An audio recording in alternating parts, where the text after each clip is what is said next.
నమస్తే, welcome to political key news. ఈరోజు మనం సంగారెడ్డి జిల్లాలోని బసంత్పూర్ గ్రామంలో వ్యవసాయ పరిశోధన కేంద్రంలో ఉన్నాము. ఇక్కడ ప్రధాన శాస్త్రవేత్త అయినటువంటి విజయ్ కుమార్ సార్ గారు ఉన్నారు. వారికి అడిగి చెరుకు పంటను ఎలా పండించాలి, ఇలాంటి మెలకువలు తీసుకుంటే అధిక లాభం పొందుతాము, చీడపీడలకు సంబంధించిన మందులు ఎలాంటి పిచికారీ చేయాలి, యాంత్రీకరణ ఎలా చేయాలి అడిగి తెలుసుకునే ప్రయత్నం చేద్దాం. నమస్కారం సార్. నమస్కారం అండి. సార్, ఇప్పుడు మనం ప్రధానంగా ఈ చెరుకులో అధిక లాభాలు పొందాలంటే ఎలాంటి మెలకువలు పాటించాలి, కొద్దిగా వివరించండి సార్ మాకు. జనరల్ గా చూసుకున్నట్టయితే అండి, మీరు మామూలుగా వచ్చారు, మామూలుగా చెరుకు పంట గురించి కూడా అడుగుతా ఉన్నారు. అయితే మనం చెరుకు పంట గురించి మనం ముందు మాట్లాడుకున్నప్పుడు మన తెలంగాణ రాష్ట్రంలో చెరకు విస్తీర్ణం ఎంత ఉంది, మనం ఇప్పుడున్నటువంటి పరిస్థితుల లోపల విస్తీర్ణం పెంచడానికి రైతులకు లాభసాటిగా ఉండడానికి మనం ఎలాంటి మెలకువలు పాటించాలా. అయితే నేను చెప్పేది ఏంటంటే, ఇవాళ మనం ఏదైనా సరే వ్యవసాయం, చెరుకు పంట కావచ్చు, లేకపోతే పత్తి కావచ్చు, లేకపోతే వరి కావచ్చు, ఏ పంట అయినా సరే మనకు నేలలు, భూమి అనేది చాలా కీలకం. అయితే ఇప్పుడున్నటువంటి తరుణం లోపల చెరుకు ఏ పంటకైనా సరే రసాయనిక ఎరువులు వాడడం వల్ల చాలా వరకు కూడా భూమికి నష్టం జరిగింది. సో అధిక దిగుబడి రావాలంటే మన పక్క రాష్ట్రాల వాళ్ళు దాదాపు మనకంటే రెట్టింపు దిగుబడులు సాధిస్తూ ఉన్నారు. కానీ మన ప్రాంతం లోపల వాళ్ళకంటే ఎక్కువ కష్టం చేస్తూ ఉన్నారు, వాళ్ళకంటే ఎక్కువ పెట్టుబడులు పెడతా ఉన్నారు, వాళ్ళకంటే ఎక్కువ శ్రమ పడతా ఉన్నారు. కానీ ఫలితం మాత్రం వాళ్ళకంటే కూడా చాలా తక్కువగా వస్తూ ఉంది. ఏదైనా సరే వ్యవసాయం లాభసాటిగా ఉండాలి అంటే మెలకువలు అనేది చాలా కీలకం. అది ఏ పంట అయినా కావచ్చు. కాకపోతే నేను చెప్పేది ఏంటంటే, నేలలు, భూమి యాజమాన్యం అనేది చాలా కీలకం. అయితే ప్రస్తుతం అంటే మన తల్లిదండ్రులు, అంటే మనము పెరిగినాము, మనకు తల్లిదండ్రులు కూడా మనం వ్యవసాయం చేసి మనం పెంచినారు. సో అప్పుడు పరిస్థితుల్లో చూసుకున్నట్టయితే కనుక వాళ్ళు ఇంటి ముందు బర్రెలు ఉండేవి, ఇంటి వెనుక పెంట ఉండేది. సో అట్లా వాళ్ళు సేంద్రియ వ్యవసాయంతో పంటలు పండించినారు. ఇప్పటికీ కూడా మనము సేంద్రియ వ్యవసాయం అంటే ఇంటిగ్రేటెడ్ పద్ధతి లోపల రసాయనము, అదేవిధంగా సేంద్రియ వ్యవసాయాన్ని పద్ధతి లోపల కనుక మనం వ్యవసాయం చేసుకున్నట్టయితే కొంతవరకు లాభసాటిగా ఉంటుంది. కాకపోతే మీరు అంటారు, ఇక్కడ సార్ ఊర్లో బర్రెలు లేవు, ఊర్లో పాడి పశుసంపద మొత్తం తగ్గిపోయింది, ఇలాంటి సందర్భం లోపల సేంద్రియ వ్యవసాయం ఎలాంటి పాసిబుల్ అవుతుంది అని చెప్తాం. సో ఇలాంటి తరుణం లోపల మనకు ప్రతి దగ్గర పంటలు పండిస్తూనే ఉంటాం. కానీ మన రైతాంగం ఏం చేస్తున్నారంటే, ఈ పంట లోపల వచ్చినటువంటి వ్యర్థ పదార్థాలన్నీ కూడా కాల్చివేస్తా ఉన్నారు. ఈ కాల్చివేయడం వల్ల మనము ఎదుర్కొన్నటువంటి సమస్య కాలుష్యం కూడా ఎదుర్కొంటున్నాం. రెండవది, మన భూమి లోపల సేంద్రియ కర్బన శాతం తక్కువ అవుతా ఉంది. సో ఇలాంటివన్నీ మనం ఎదుర్కొంటున్నాం. ఎప్పుడైనా సరే ఈ వ్యవసాయ వ్యర్థ పదార్థాలని మనం భూమిలోనే వేసి కలియ దున్నినట్లయితే కొంతవరకు భూమి ఆరోగ్యం కూడా మెరుగుపడుతుంది, భూమి లోపల సేంద్రియ కర్బన శాతం కూడా అభివృద్ధి చెందుతుంది. మనము పెట్టుబడి అంటే మనకు ఉన్నటువంటి ఇవాళ మనము 5,000, 6,000 పెట్టి బయట నుంచి ఎరువులు కొనుక్కొచ్చి భూమిలో వేస్తా ఉన్నాం. సో ఇలా మనం చేసినట్టయితే దాదాపు 20 నుంచి 30% వరకు కూడా మన ఖర్చులు ఆదా అవ్వడానికి కూడా అవకాశాలు ఎక్కువ ఉన్నాయి. ఇంకోటి నేనేం సలహా ఇస్తానంటే, రైతులు కూడా ప్రతి 5 సంవత్సరాలకు ఒకసారి వాళ్ళ మట్టి పరీక్ష చేసుకోవడం చాలా ముఖ్యం. ఇవాళ మనకు ఏమన్నా సమస్య వచ్చినట్టయితే మనం డాక్టర్ దగ్గరికి వెళ్ళినట్టయితే మనల్ని కూడా రక్త పరీక్ష చేయమని చెప్తా ఉన్నారు ప్రతి డాక్టర్లు కూడా. సో మనం కూడా మన భూమి లోపల కూడా చాలా రకాల పోషకాలు, చాలా రకాల సమస్యలు ఉన్నాయి. సో మనం ఏ స్థాయి లోపల పోషకాలు మనకు ఉన్నాయి, ఏ స్థాయిలో అవి మనకి ఉపయోగపడతాయి అని కూడా మనకు చాలా కీలకం. సో ఎప్పుడైతే మట్టి నమూనాల పరీక్ష చేస్తామో అందులోపల మనకు ఉదయోదయ సూచిక ఏంటో తెలుస్తుంది, ఎలక్ట్రికల్ కండక్టివిటీ ఎంతో తెలుస్తుంది, భూమి లోపల నత్రజని ఎంతో తెలుస్తుంది, భాస్వరం ఎంతో తెలుస్తుంది, అదే సూక్ష్మ పోషకాలు ఏ విధంగా ఎంత మోతాదులో ఉన్నాయని కూడా తెలుస్తుంది. సో ఇట్లా మనకు భూమి లోపల ఉన్నాయన్నీ కూడా తెలవడంతో అవసరం ఉన్నదానికే మనం వేస్తాము, అవసరం లేనివి మనం వేయము. ఇటీవల కాలం లోపల మా వ్యవసాయ విశ్వవిద్యాలయం నుంచి అన్ని గ్రామాలు, అన్ని జిల్లాల లోపల కొంత మట్టి నమూనాలు సేకరించి భూమి లోపల ఎంతవరకు ఈ పోషకాల నిల్వలు ఏ విధంగా ఉన్నాయని చెప్పేసి పరీక్షించడం జరిగింది. వాళ్ళ పరీక్ష ఫలితాన్ని బట్టి అన్ని భూముల లోపల కూడా నత్రజని నిల్వలు చాలా తక్కువగా ఉన్నాయి. అన్ని గ్రామాల లోపల కూడా భాస్వరం నిల్వలు మధ్యస్థం నుంచి ఎక్కువగా ఉన్నాయి. అదేవిధంగా పొటాష్ కూడా కొన్ని ప్రాంతం లోపల ఎక్కువగా ఉంది, కొంత తక్కువ ఉంది. ఇంత ఎక్కువగా ఉన్నప్పుడు మనం ఎందుకు కొనివేయాలి? సో మనకు అదనపు ఖర్చు ఇది. సో మనకి ఇవాళ వ్యవసాయం లాభసాటిగా ఉండాలి అంటే కనుక మన భూముల లోపల ఏ పోషకాలు తక్కువ ఉన్నాయి, ఏ పోషకాలు మనం వేస్తే పంట మంచి దిగుబడి వస్తుంది, రైతుకు లాభసాటిగా ఉంటుంది అని చెప్పేసి కూడా మనం ఆలోచించాల్సిన అవసరం ఉంది. సో నా సలహా ప్రకారము మట్టి నమూనాలు సేకరించి కావలసిన విధంగా అవసరానికి మేరకు సేంద్రియ ఎరువులు, అవసరానికి మేరకే రసాయనిక ఎరువులు వేసుకున్నట్టయితే మంచి దిగుబడి వచ్చి రైతులకు వ్యవసాయం లాభసాటిగా ఉండడానికి కూడా అవకాశాలు ఎక్కువగా ఉన్నాయి. ఓకే సార్, మన జైరాబాద్ ప్రాంతంలో ప్రధానంగా చెరుకు పంటను పండిస్తారు కదా? అవునండి, చెరుకు ఎక్కువ పండిస్తారు. అంటే ఇక్కడ మనకు వివిధ రకాల భూములు ఉన్నాయి, నేలలు ఒకే రకంగా లేవు. అంటే ఎలాంటి రకాల సీడ్ ను వాడితే చాలా అధిక లాభాలు పొందుతారు సార్ రైతులు?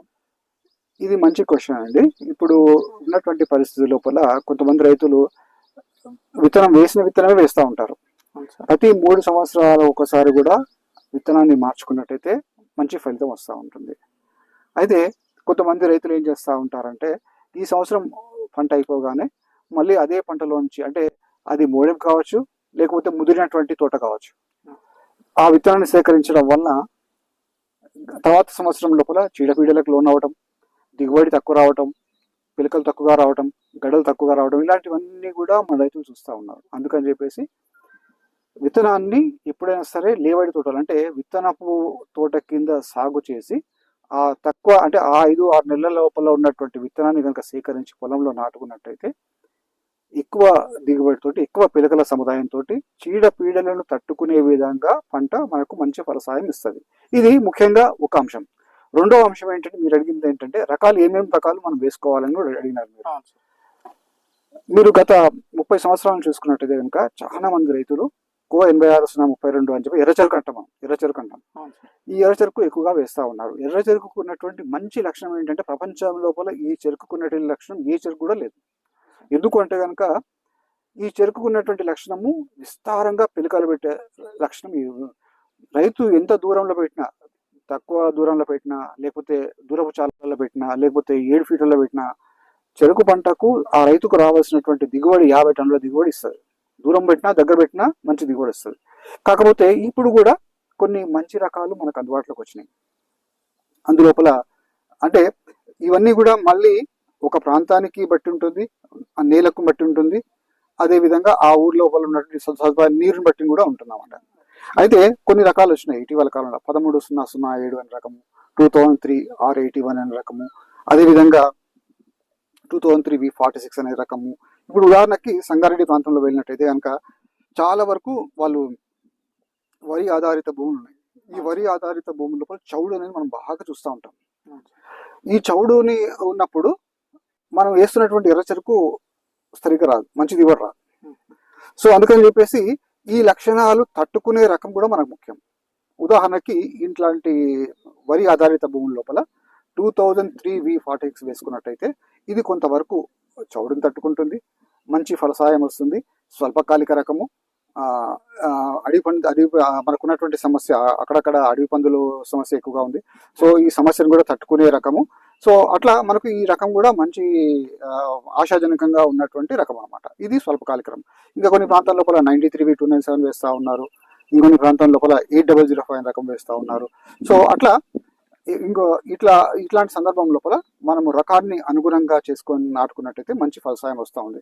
ఇందాక కొత్త రకాలు కూడా మీకు చెప్పినాను, 15-012 అనే రకము, మళ్ళీ అదేవిధంగా 13-007 అనే రకాలు. ఈ రకాలు 2 రకాలు కూడా మనకు మంచి జైరాబాద్ ప్రాంతం లోపల మంచి దిగుబడి రావడానికి ఆశాజనకంగా ఉన్నటువంటి. కాకపోతే ఇంకా రైతులు గుర్తుపెట్టుకోవాల్సింది ఏంటంటే, ఎప్పుడు చెరుకు పెట్టాలన్నా కానీ కూడా డిసెంబర్-జనవరి మాసం లోపల పెట్టినట్లయితేనే చెరకు అన్ని అంశాలకు తట్టుకొని మంచి ఫలసాయం రావడానికి అవకాశం ఉన్నటువంటి రకాలు.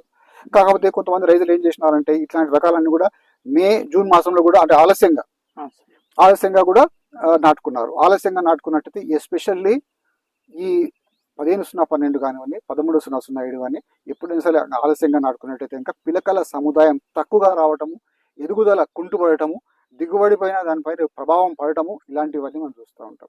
ఇలాంటి రకాలు, కొత్త రకాలు ఎప్పుడు వేసినా కానీ కూడా అవకాశం ఉన్నటువంటి పరిస్థితులు, అంటే అనుకూలమైనటువంటి వాతావరణ పరిస్థితుల్లోనే వేసుకున్నట్టయితే కనుక మంచి ఫలసాయం రావడానికి కూడా అవకాశాలు ఎక్కువగా ఉన్నాయన్నమాట. సో అట్లా ఈ కొత్త రకాలు కానివ్వండి మనం వేసినట్టయితే కనుక ఆలస్యంగా వేయకుండా సకాలంలో కనుక వేసినట్టయితే మంచి ఫలసాయం రావడానికి కూడా అవకాశాలు ఎక్కువగా ఉన్నాయి. Okay sir. ఇప్పుడు ఒక 50 సంవత్సరాల కిందటికి మనం వెళ్ళాం అనుకోండి, అప్పుడు నీటి సరఫరా ఎక్కువ ఉంటుండే. ఇప్పుడు నీటి భూగర్భ జలాలు చాలా తగ్గిపోయినాయి. కరెక్ట్ అండి. భూగర్భ జలాలు తగ్గిపోయినాయి కాబట్టి ఎలాంటి సీడ్ ఎంచుకుంటే మనం అధిక లాభాలు పొందగలం, రైతులకు నష్టం జరగదు సార్. అవునండి. జనరల్ గా చూసుకున్నట్టయితేనండి, మీరు చెప్పిన అంశం ఇప్పుడు చాలా కీలకం. ఇలాంటి సందర్భం చాలా కీలకం. మీరు చూసుకున్నట్టయితే కనుక 30 సంవత్సరాల కింద మన తల్లిదండ్రులు వ్యవసాయం చేసేటప్పుడు ఈ ఒక ఎవరినో మనిషిని అప్పచెప్పేసి పొలంలో పోయి తడిపిరాపురా అని చెప్పేసి పంపించేవాళ్ళు. అవును సార్. సో అతను వెళ్ళేసి పొలం అంతా కూడా నీరు పెట్టేసి వచ్చేవాడు.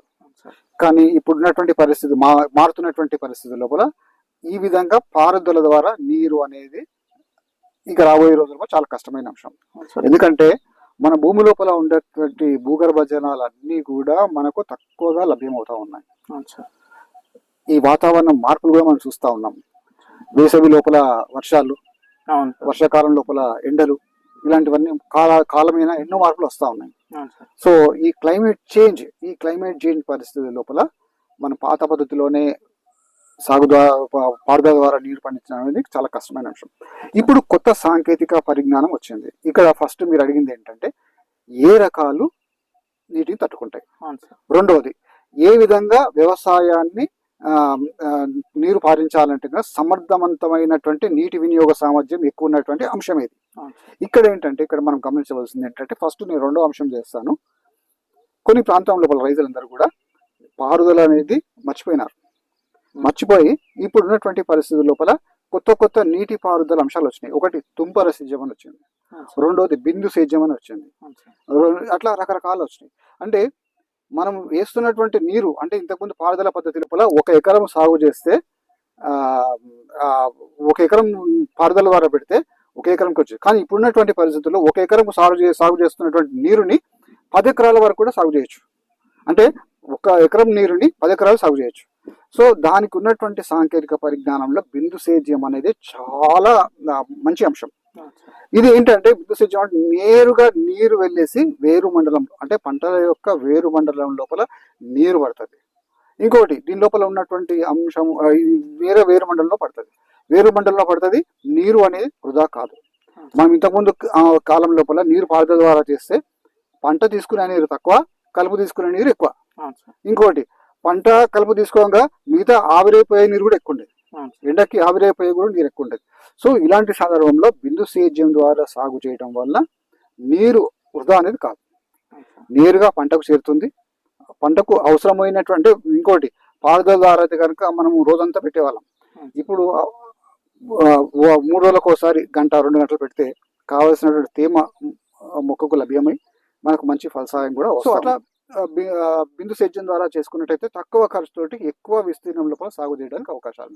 ఇక తట్టుకునే అంశం చెరుకు పంటల లోపల కూడా కొన్ని రకాలు నీటిని తట్టుకునే రకాలు ఉన్నాయి, కొన్ని నీటిని లోనయ్యే రకాలు ఉన్నాయి. ఇప్పుడు ఇందాక మీకు చెప్పినాను 86-32 కానివ్వండి, లేకపోతే 83-23 కానివ్వండి, లేకపోతే 85-186 కానివ్వండి, ఇవన్నీ కూడా నీటి ఎద్దడిని తట్టుకునేటువంటి రకాలు. అంటే తక్కువ నీటితో కూడా మంచి ఫలసాయం వచ్చే రకాలు. కొన్ని రకాలు ఏంటంటే ఎంత నీళ్ళు ఇచ్చినా కానీ కూడా సరిపోవు. ఉదాహరణకి మనం 15 సంవత్సరాల కింద చూసుకున్నప్పుడు జైరాబాద్ ప్రాంతంలో 80-14 అనే రకం వేసేవారు. ఎప్పుడైతే 80-14 వేసినారో కావలసినంత నీరు పొలం లోపల ఉంటేనే ఆ రకం వేస్తే లాభం వస్తుంది.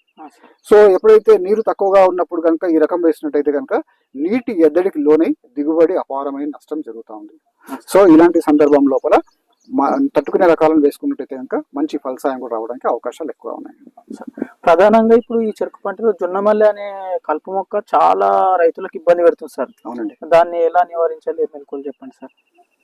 నేను ఇందాక మీకు చెప్పినానండి, ఏదైనా సరే పంట పండించేటప్పుడు కొన్ని అంశాలు మనం కీలకంగా పాటిస్తాము. అందులోపల మెలకువలు, మంచి మెలకువలు అంటాం. అందులోపల మెలకువ లోపల పోషకాలు, లేకపోతే కలుపు, లేకపోతే చీడపీడలు ఇట్లాంటివి అంటాం. కలుపు అనేది కూడా చాలా విపరీతమైనటువంటి సమస్య ఈ రోజులో. ఎందుకంటే మనకు ఉన్నటువంటి పరిస్థితి లోపల పంట పెరిగినప్పుడు ఇతర మొక్కలు కూడా వస్తాయి. మనం వేసినటువంటి నీరు, మనకు ఉన్నటువంటి గాలి, మనం వేసినటువంటి పోషకాలు, మనకు వేస్తున్నటువంటి అన్ని వనరులను కూడా మొక్క కంటే ఎక్కువ అవి తీసుకుంటాయి. దాంతో మనకు నష్టం ఎక్కువ జరుగుతుంది. అట్లా పంట నాటిన మొదలు నుంచి నరికేంత వరకు కూడా కొన్ని అంశాలు మనకు కీలకం. ఇక్కడ ఇందాక మీరు అన్నారు జొన్నమల్లె అని చెప్పినారు. అట్లా జొన్నమల్లెనే కాకుండా గుంజలు అంటాం మనం. అవును సార్. గుంజర, గరక అట్లా రకరకాలుగా కలుపు మొక్కలు కూడా మనకు వస్తూ ఉంటాయి. ఇవన్నీ కూడా చాలా ఫాస్ట్ గా పెరుగుతాయి. వేసినటువంటి వనరులను గుంజుకుంటా ఉంటాయి. సో దీనికి కూడా మనకు మంచి అందుబాటులోకి వచ్చినాయి. జహీరాబాద్ ప్రాంతం లోపల కొన్ని గ్రామాల లోపల ఈ జొన్న మల్లె అనేది చాలా సమస్యాత్మకమైనటువంటి కలుపు మొక్క. ఈ కలుపు మొక్క ఎక్కడైతే జొన్న మల్లె పెరుగుతుందో, ఈ జొన్న మల్లె పెరిగినప్పుడు చెరుకును పెరగనివ్వదు. ఇది చెరుకు తయారు చేసుకున్నటువంటి ఆహారాన్ని మొత్తము ఇదే తీసుకొని పంటను పెరగనీయకుండా చేస్తుంది. సో రైతులు ఎప్పుడైతే జొన్న మల్లె వచ్చింది అని గమనిస్తే ఆ చెరుకును వదిలేస్తారు రైతులు, ఎందుకంటే చెరుకు ఎదగదు ఇక. సో అట్లా ఇప్పటికీ కూడా కొన్ని గ్రామాల లోపల ఈ జొన్న మల్లె సమస్యాత్మకంగా ఉంది. దీన్ని నిర్మూలించడానికి రైతులు కూడా నాకు ఫోన్ చేస్తూనే ఉంటారు. 10 నిమిషాల కింద కూడా ఒక రైతు ఫోన్ చేసినాడు, జొన్న మల్లె అవుతుంది, దాన్ని నిర్మూలించడానికి ఏ మార్గాలు ఉన్నాయి, ఏ మందు అని చెప్పేసి కూడా అడుగుతా ఉన్నారు. సో చాలా మంది జైరాబాద్ ప్రాంతంలో కొంతమంది ఏంటంటే దోషడు ఉప్పు వేస్తారు. ఉప్పు ఎప్పుడు అలా చేయకూడదు. ఉప్పు అనేది అదొక విషంతో సమానం, విషంతో సమానం. అలాంటి రకాలు చేయకూడదు. జొన్న మల్లె నిర్మూలించాలంటే కనుక 2,4-D నాక్విడ్ అనే మందు మనకు అందుబాటులో ఉంది. 5 మిల్లీలీటర్లు 1 లీటర్ నీటి లోపల ఈ మందుని మొత్తం తడిపే విధంగా కొట్టినట్టయితే కనుక ఈ జొన్న మల్లె చచ్చిపోతుంది. ఎక్కడ లభిస్తుంది సార్? ఇది మనకి ఏదైనా సరే పురుగు మందు షాప్ లో లభిస్తుంది జైరాబాద్ లోపల. ఇంకొకటి ఏంటంటే బాగా విపరీతమైనటువంటి ప్రతి సంవత్సరము ప్రతి పొలం లోపల చాలా ఎక్కువగా ఉన్నటువంటి సందర్భాల లోపల పంట మార్పిడి అనేది చాలా కీలకం. అంటే ఈ సంవత్సరం చెరుకు బదులుగా వేరే పంటలు వేసుకోవాలి. నేను అట్లే చెప్తే రైతు తనకి ఇష్టం వచ్చిన పంట వేసుకున్నాడు. కాకపోతే అక్కడ అంశం అది కాదు. పంట మార్పిడి అన్నప్పుడు కూడా మనకు పంట లోపల ఉన్నటువంటి సమస్య జొన్న మల్లె. జొన్న మల్లె నిర్మూలించడానికి 3 పంటలు మంచి ప్రత్యామ్నాయం, మంచి సమాధానం ఇస్తాయి. ఏ పంటలు అనుకుంటే కనుక అవి పెబ్బెర్లు అంటాం మనం, ఇంకోటి సూర్యపు సన్ఫ్లవర్ అంటాం మనం, పొద్దుతిరుగుపు అంటాం, ఇంకొకటి వేరుశనగ అని చెప్పి అంటాం. ఇంతకు మనం వేసేవాళ్ళం. అయితే శాస్త్రవేత్తలు అన్ని పంటలు వదిలేసి ఈ 3 పంటలు ఎందుకు చెప్తున్నారు? పంట మార్పిడి అంటే వేరే పంటలు కూడా నేను నాకు లాభసాటి ఉన్నటువంటి పంటలు కూడా వేసుకుంటాను, మొక్క వేసుకుంటా, అది వేసుకుంటాను. అవి ఎందుకు వద్దంటాము, ఇవి ఎందుకు వేసుకోమంటాం అంటే కనుక ఈ 3 పంటల్లో నుంచి వేరులో నుంచి ఒక రసం కింద భూమిలో దిగుతుంది. ఈ వేరు మండలంలో నుంచి వచ్చే రసం భూమిలో దిగడం వల్ల భూమిలో ఉన్నటువంటి జొన్న మల్లె విత్తనాలు, భూమి లోపల ఉన్నటువంటి జొన్న మల్లె విత్తనాలని ఇవి ఈ రసము ఇట్లా పోయినప్పుడు దాని నుంచి వచ్చే షెగకి ఆ విత్తనాలు వచ్చే సంవత్సరం పనికి రాకుండా పోతాయి. అంటే మొలకెత్తనీయకుండా చేస్తాయి.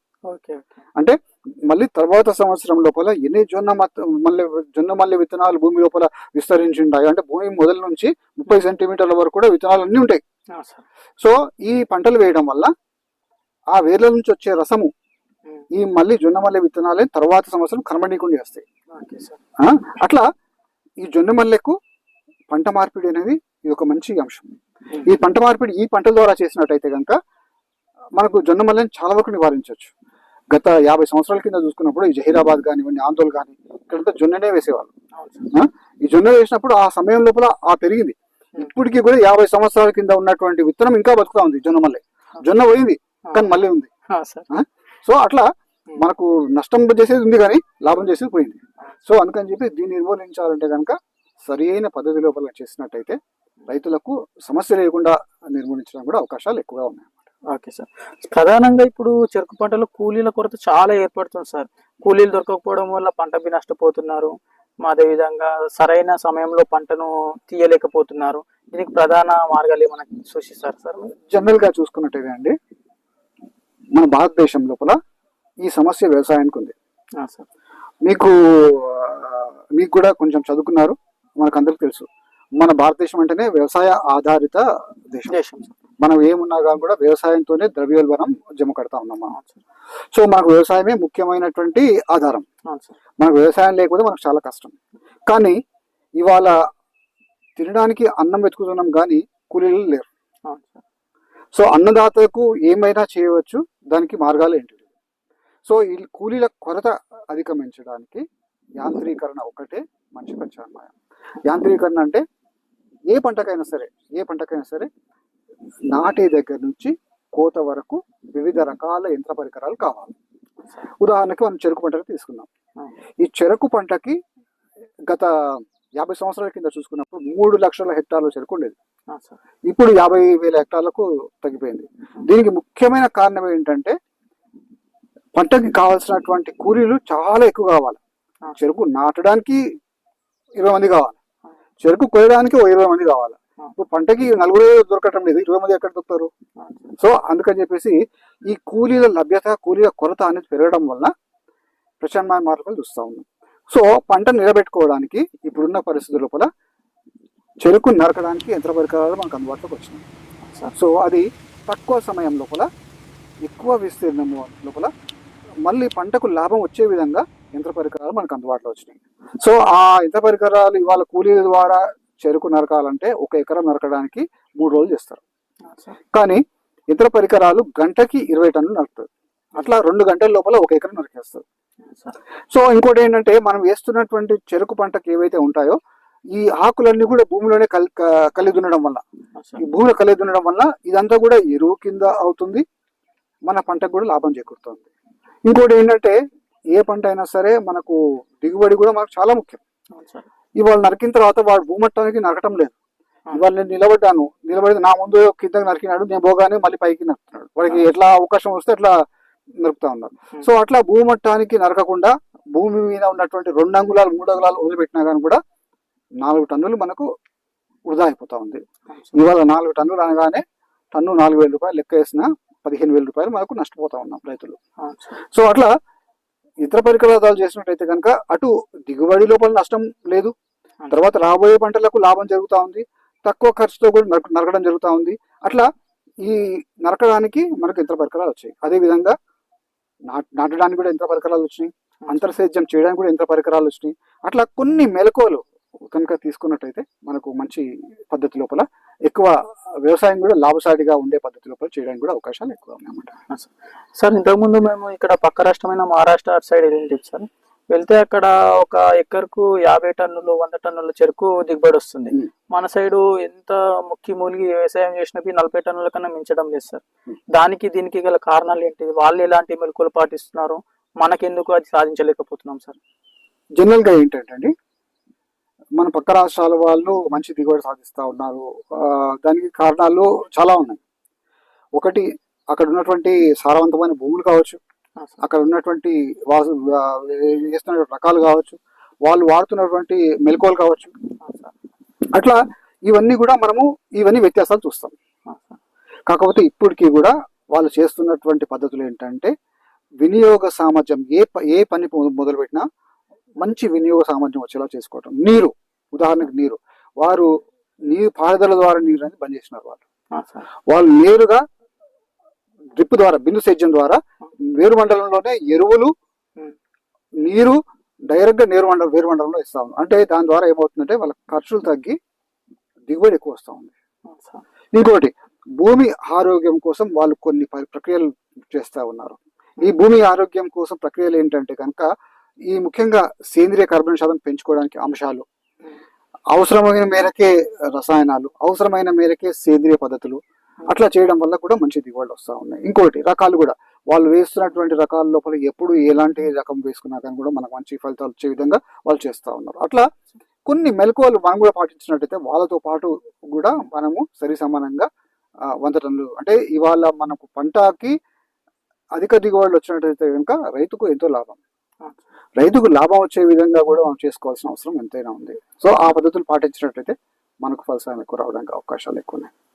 ఓకే సార్, ఇప్పుడు చెరుకులో ప్రధానంగా ఏర్పడే చీడపీడలు ఏంటిది, వాటిని ఎలా నివారించాలి, అవి అసలు రాకుండా నివారించడానికి ఎలాంటి మెలకువలు తీసుకోవాలి సార్ మనం? ఇప్పుడు రాకుండా నివారించడానికంటే కనుక ఇక్కడ మనకు కీలకమైన పాత్ర పోషించేది విత్తనం. మీరు ముదురు తోటల్లోంచి విత్తనం సేకరించిన, లేకపోతే మోడంలోంచి విత్తనం సేకరించిన, ఆ విత్తనంలోనే చీడపీడలకు సంబంధించిన విత్తనాలు ఉన్నాయి. ఆ విత్తనం తీసుకొచ్చి ఇక్కడ వేస్తే అదే చెరుకు పెరుగుతుంది, అదే రోగాలు పెరుగుతున్నాయి. అందుకనే నాణ్యమైన విత్తనం అనేది చాలా కీలకం మనకి. అందుకని నాణ్యమైన విత్తనానికి ఈ లేవడి తోటల్లోంచి చెరుకు తోటలు తీసుకున్నట్టు, లేవడి తోటల్లోంచి చెరుకు సేకరించి మనం నాటుకున్నట్టయితే మంచి దిగుబడి రావడానికి అవకాశాలు ఎక్కువ ఉన్నాయి, మంచి ఫలితాలు కూడా రావడానికి అవకాశాలు ఎక్కువ ఉన్నాయి. ఇంకొకటి ఏంటంటే, ఈ అంశాలు కనుక మనం పరిగణనలోకి తీసుకున్నప్పుడు కొన్ని కూడా మనం గుర్తుపెట్టుకోవాలా. ఏ సమయం లోపల తోటకు నష్టం జరుగుతూ ఉంది, ఏ సమయం లోపల మనము చీడపీడలకు ఆశ్రయం ఇస్తున్నాము అని కూడా మనం చూసుకోవాలి. ఉదాహరణకి మనకు వేసవి లోపల కొన్ని రకాల పురుగులు వస్తాయి. ఇప్పుడు మీరు వేసవిలో చూసినట్టయితే కనుక ఏ తోటలో చూసినా కానీ మోగి పురుగు ఎక్కువ కనబడుతుంది, కాటుక ఎక్కువ కనబడుతుంది. ఇవన్నీ కూడా కాలానుగుణంగా వస్తాయి అన్నమాట. వేసవిలో ఉన్నప్పుడు ఈ తెగులు వస్తాయి, వర్షం వచ్చినప్పుడు ఒక తెగులు వస్తుంది, చలి ఉన్నప్పుడు ఒక తెగులు వస్తాయి. అట్లా కాలానుగుణంగా కొన్ని రకాల సమస్యలు వస్తూ ఉంటాయి. సో ఇవాళ మనకు కూడా అంతే, మనం బాగా వర్షం తడిచినప్పుడు మనకు రోగం వస్తుంది. జ్వరాలు కూడా రకరకాలుగా వచ్చేది. ఇంతకుముందు కరోనా జ్వరం ఒక జ్వరం వచ్చేది, వర్షం తడిస్తే ఒక జ్వరం వచ్చేది, అన్నం తినక సరైన ఫుడ్ తినకపోతే ఇంకో రకం జ్వరం వచ్చేది, ఒక జ్వరం 2 రోజులు తగ్గేది, ఒక జ్వరం ఏమో 21 రోజులు తగ్గేది. సో అట్లా సమస్య వచ్చినప్పుడు ఆ సమస్య ఎలాంటిది, ఆ సమస్యని ఏ విధంగా మనము నివారించే పద్ధతులు పాటించినట్టయితే మనకు మంచి ఫలసాయం రావడానికి కూడా అవకాశం ఎక్కువ ఉంటుందన్నమాట. అట్లా వేసవి లోపల చూసుకుని మోగి పురుగు అనేది ఎక్కువగా వస్తూ ఉంటుంది. దీనికోసం రైతులందరూ కూడా ఏం చేస్తూ ఉంటారంటే, మనం చెప్తాం, నాకు ఫోన్ చేస్తారు, కొట్టండి కొరాజిన్ కొట్టండి, ఇంత మందులు కొట్టండి అంటే అతను ఏం చేస్తాడు, మళ్ళీ ఎవరైనా పిచ్చి కోసం కొరాజిన్ కొడతాడు. మళ్ళీ వారంలో సార్ మీరు చెప్పిన మందు నేను కొట్టినాను, కొరాజిన్ కంట్రోల్ కాలేదు. ఇక్కడ ఏంటంటే ఈ కొరాజిన్ మోగి పురుగు అనేది మూవు లోపల ఉంటుంది. ఈ మూవు లోపల ఉండే మందుని తైవాన్ పంపుతో, అంటే పొగ వచ్చే పంపుతో చేస్తే మీకు నివారణ చర్యలు జరగవు. హ్యాండ్ పంపు, చేతితో కొట్టే పంపుతో కొట్టే నీరు పడుతుంది. ఆ నీరు మౌలో పడాలి. అంటే మన టార్గెట్ ప్రదేశం ఎక్కడుందో అక్కడ కనుక ఈ మందు ద్రావణం పడినట్టయితే మీకు చాలా సులువుగా సమస్యని అధిగమించడానికి అవకాశాలు లేవు. అట్లా కాటుగా వస్తుంది, కాటుకు సంబంధించిన మందులు కొట్టాలా. మోగి పురుగు వస్తుంది, మోగికి సంబంధించిన మందులు కొట్టాలి. లద్దె పురుగు వస్తుంది, లద్దె పురుగు సంబంధించినటువంటి మందులు కొట్టాలి. అట్లా ఏ సమస్య వచ్చినప్పుడు దాని తదనుగుణంగానే కనుక మనం వ్యవసాయం చేసినట్టయితే మనకి ఇవన్నీ కూడా చాలా సులువుగా నిర్మూలించడానికి అవకాశాలు ఎక్కువగా ఉన్నాయి. ఓకే సార్, చూశారు కదండి, మన విజయ్ కుమార్ సార్ గారు చాలా చక్కని మెలకువలను ఎలా పాటించి మన చెరుకు పంటలు లాభాలు ఎలా సాధించాలి, వాటికి వచ్చే చీడపీడల నుంచి ఎలా చెరుకును రక్షించుకోవాలి, మనం అధిక లాభాలు సంపాదించాలంటే ఎలాంటి మెలకువలు పాటిస్తే సంపాదిస్తాము, అలాంటి చాలా అమూల్యమైన విషయాలను తెలిపారు. ఇలాంటి వాటిని పాటించి మనం చెరుకులో అధిక లాభాలు పొందడానికి అవకాశం ఉంటుంది. రైతులందరూ ఈ మెలకువలు పాటిస్తే అధిక లాభాలు పొందుతారని కోరుకుంటున్నాం. నమస్తే సార్. నమస్కారం అండి. థ్యాంక్స్.